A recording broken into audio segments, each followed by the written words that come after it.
Well, Virginia's Democratic governor says that he will not resign because of a photo alleged to show him in racist garb. Now, Ralph Northam added that the picture from an old medical school yearbook is not him. The photo showing people dressed in blackface and KKK outfits. Well, joining us now for more on this is Melissa Kent. She's in New York. She's been listening to the governor in the last hour. So, Melissa, tell us exactly what we heard from Northam here. Well, he's still speaking. He basically has made a complete about face. He now says that the racist photo from his 1984 medical school yearbook is not him. And here he is speaking just moments ago. My staff showed me the photo in question yesterday.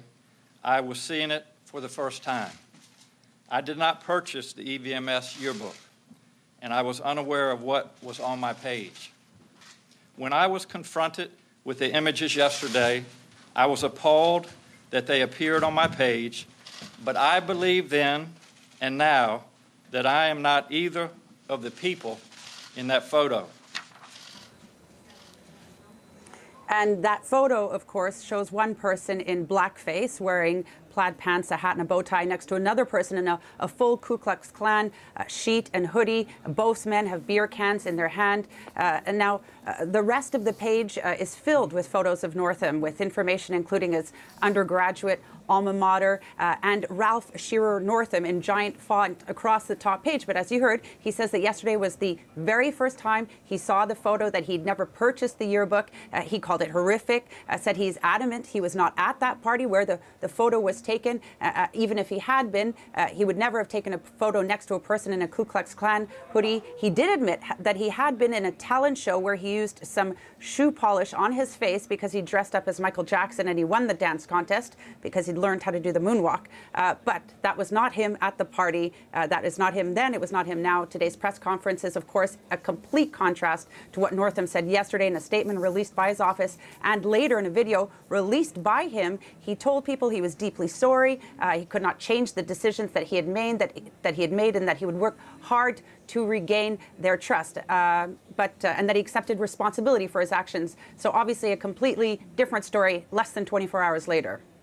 Causing more confusion and adding to the controversy. But let's talk about the reaction. What's it been like to Northam? Because he is saying that he's going to stay on as governor. Well, exactly. And not surprisingly, Republicans immediately called for his resignation. But so are Virginia Democrats, Virginia Legislative Black Caucus, the Virginia House and Senate Democrats, and the Democratic Party of Virginia. Northam is a physician. He's a former military doctor. He served as lieutenant governor before taking over as governor in January 2018. He's very well liked in his home state. But several high-profile Democrats have also called on him to step down before today's press conference, which is still going on, started. House Speaker Nancy Pelosi, former Vice President Joe Biden tweeted, "There is no place for racism in America. Governor Northam has lost all moral authority and should resign immediately. Justin Fairfax is the leader Virginia needs now." Justin Fairfax is, of course, the current Lieutenant Governor of Virginia, 39 years old, African-American, former prosecutor. Northam said the two men have spoken several times since the photos came out yesterday, and that Fairfax has been, quote, quite supportive on the issue of his own party asking him to step down. Northam says it's a matter of communication, that he plans to reach out to his fellow Democrats to try to explain himself and what happened.